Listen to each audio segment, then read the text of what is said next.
All right, folks, welcome back to the Global Intel channel. I'm going to talk today about some hacking that has been going on.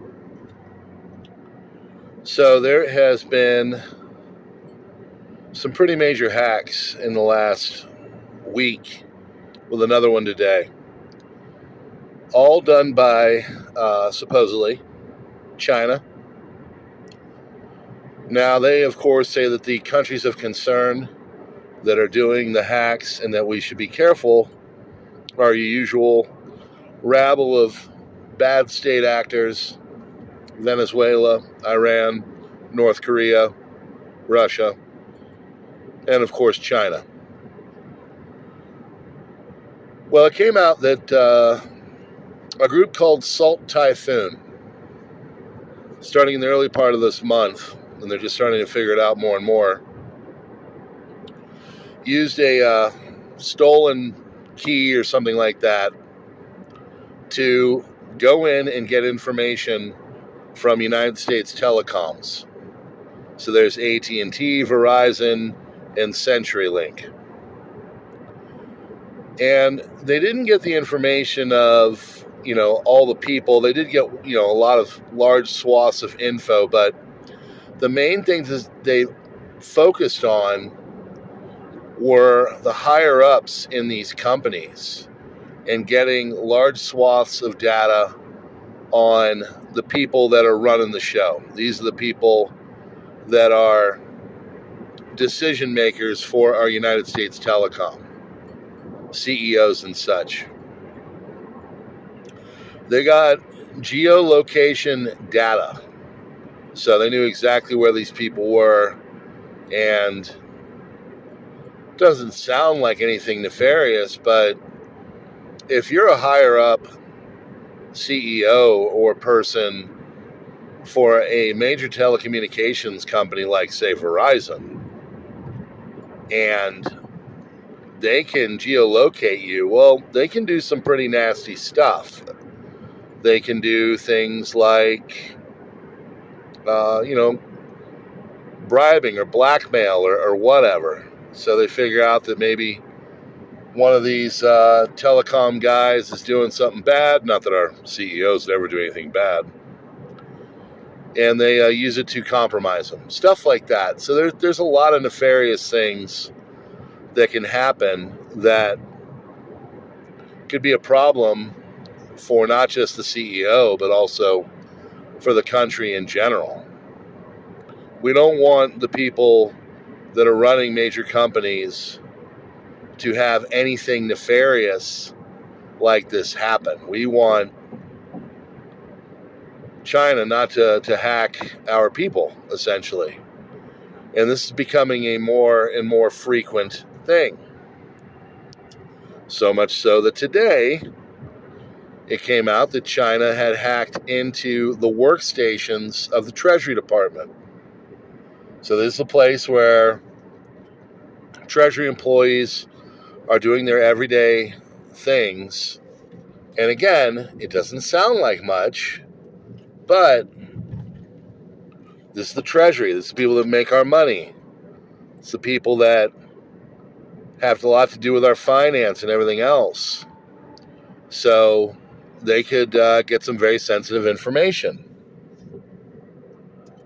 Now, it doesn't sound like big problems, but these are ongoing, and I would like to remind you of the potential of where this could all lead, especially with something like Treasury. And that was today. If they're able to get into this stuff and to do manipulative things, they can make it so possibly our money is messed with, whatever that may look like. They can make it so they're compromising some of our decision makers. And all of these things really could be problematic for everyday life in America.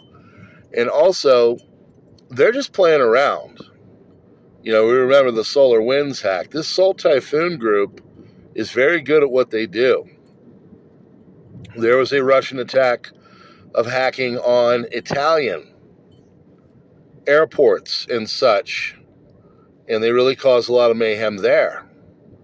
So again, they can do some really problematic stuff that can be disruptive at worst or at best, or financially cataclysmic, or even societally cataclysmic potential as well. We don't want people messing with airports. We don't want people messing with our money. We don't want people messing with our telecommunications. Think about what would happen if all of our telecommunications went down. These are the kind of people that, this is who they're potentially getting information on. So, it's all problematic. I'm driving. All problematic, and it is getting more and more and more and more. So I just want to remind you that, we haven't had a lot of things in the news, and I think it's because it's happening so much. Do not take your eyes off the possibility of hacking doing some really nasty things. If we had a major hack that happened and it messed with our money system and we couldn't take payments or something like that, and that's the kind of stuff the Treasury does, you would see mass mayhem. If we had the kind of thing that went in and took out all of our airport computers, and we had a little touch of that on Christmas Day, and Italy has just had a little touch of it, that would cause a lot of mayhem. If we were to have a major hack on our communications, and I've always said this, the first thing that you will see happen in any kind of a major attack, communications go down. It is automatically the first thing. If you blind a person or make it so they can't communicate, then you can do a lot of damage. And that's the kind of things that are potential here. So I just want you all to be understanding that we're still living with a lot of threats, especially from a cybersecurity standpoint. And, well, you should not forget it and remember it. And that's why with things that you have at home for preparation, should be things like cash, or even maybe a ham radio, or at least a weather radio so you can listen to critical information. All right, friends, thanks so much for being here. You know what to do with all the engagement and links and likes and stuff. We appreciate it, and we will see you next time.